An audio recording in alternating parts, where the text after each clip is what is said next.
አንድ ስጋት አለኝ ማለቴ መቼም ያው እኔ አማራነቴ ማንንም አይፍቀውም፣ ኢትዮጵያዊነቴ ማንንም አይፍቀውም። አማራ ነኝ፣ ኢትዮጵያዊ ነኝ። ግን ከምንም በላይ ሰው ነኝ።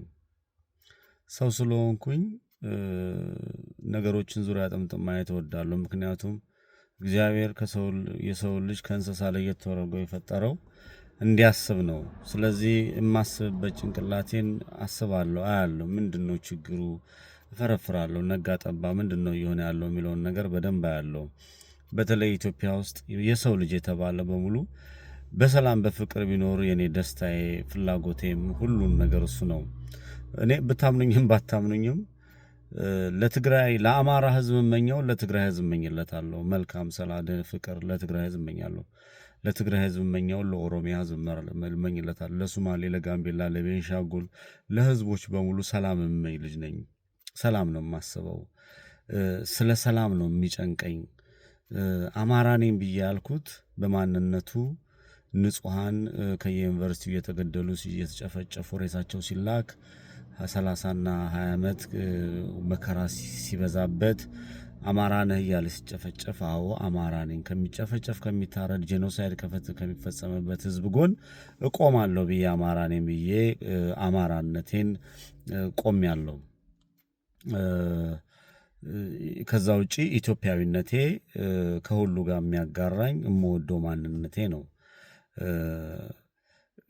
እኔ አንድ ነገር ይታየኛል። እኔ ውይይቶችን በተመሳሳይ በተደጋጋሚ ሁሉ ስመለከት ነበርና የውይይቶች የኦሮሚያ እንደ ክልል እንደ ኦሮሞ ውይይት ሲያደርጉ ተከታትዬ አይቻለሁ። የአርሲ የባሌ ምናምን ብቻ በያሉበት የወለጋ ተባብለው ችግር ለመፍጠር ቋፍ ሰዓት እንደሚፈልጉ አይቻለሁ። እውነት ለመናገር አይቻለሁ። ይቀጥሎ የሱማሌንም በተመሳሳይ ልክ እንደዚሁ የጎሳ ችግር እንዳለ ተመልክቻለሁ።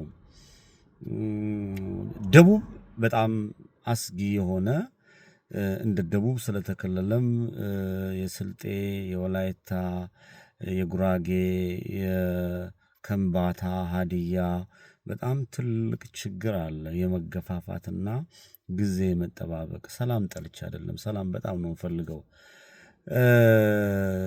በተመሳሳይ እኔ በጣም ከረጅም ጊዜ በኋላ የትግራይ ተወላጆች ውይይት ሲያደርጉ አይቻል አቅም ነበርና የትግራይ ልጆች ውይይት ሲያደርጉም ተመለኩኝ። አንደርታ፣ አክሱም ብቻ እዛ ውስጥ ያሉት የሮብ ምናምን የሚባሉ እንደዚህ ብሔሮች አሉና እዛው ትግራይ ክልል ውስጥ ያሉ አማራ ክልልም ተመልክቻለሁ። አማራ ክልልም ተመሳሳይ ችግር አለ። ለምሳሌ ጥቂት ጥቅመኞች ጥቅማቸውን ለማግኘት ሲሉ የጎንደር፣ የጎንጃም፣ የሸዋ ምናምን ተብለው የፖለቲካ መጠቀሚያ የሚሆኑ ሰዎች አሉ። ሰው ማንነቱን ተጠቅመህ በሱ ደም ላይ ተረማምደ ስልጣን ለመያዝ የሚጥሩ አካላቶች በተለይ ህወሓት ላለፉት 40 እና 35 ዓመታት የሰራችው የሴራ ፖለቲካ እድሜዋን ለማቆያ እንደ መጠቀሚያ ሆኗል ብዬ አስባለሁና በትግራይ ያለውን፣ በደቡብ ያለውን፣ በኦሮሚያ ላይ ያለውን፣ በአማራ ላይ ያለውን፣ በቤንሻንጉል አካባቢ ያለውን የጎሳ አፋር ላይ ያለውን ተመለከትኩኝ። ከዛ ቆም አልኩና ኢትዮጵያን እንደ ኢትዮጵያ አሰብኳት። እውነት ሁላችንም እኔ የሰው ደም እንዳይፈስ ከሚፈልጉ ሰዎች መካከል አንዱ ነኝ።